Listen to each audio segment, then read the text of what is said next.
Почитувани колеги, Зоран Заев измами јавноста, ја лажеше јавноста дека е невин. И Зоран Заев треба да си поднесе оставка од сите политички функции. Ваков човек не смее да биде пример за политичар. Зоран Заев е лажго и измамник. Тој сакаше да измами македонската јавност кога кажа дека Врховниот суд донел одлука дека е невин. А во суштина, пресудата на која што се повикува Заев нема никаква врска, ама баш никаква со одговорноста на Заев и проневерата на 8 милиони евра во случајот Глобал. Господине Заев, вие не само што не го исчистивте вашето име, не само што се дозакопавте во сопствениот криминал, туку и се посрамотивте. Ова не му е прв пат. Лажеше за Глобал, лажно сведочеше пред суд и еве сега, трет пат во само неколку години е фатен во лага. Дополнително, Зоран Заев е човекот кој што се закануваше дека живи луѓе ќе јаде и човекот кој што призна дека вработил исклучиво партиски членови на Социјалдемократскиот сојуз.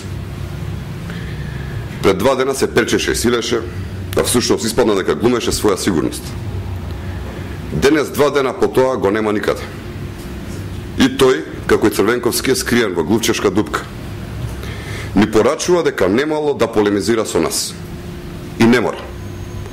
Сега и оние малку луѓе кои што се сомневаа, се сигурни дека Зоран Заев не е ништо повеќе од ситен лажго и манипулатор.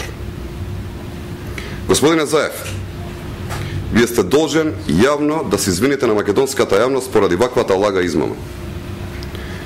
Господине Заев, мислевте дека нема да се дознае измамата и лагата која што ја пласирате во јавност?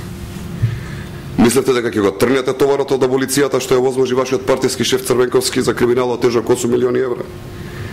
Мислете дека ќе се скриете зад незавршен и сосема различен судски спорт кој што го води Делукс Инженеринг, фирма чии сопственици се бизнис партнерите во други фирми со вашиот брат Вице Заев? Зарем не гледате дека повторно сте жртва на вашите внатре-партиски пресметки и амбиции? Лаги, измами и манипулација е стилот на работењето на социјалдемократите.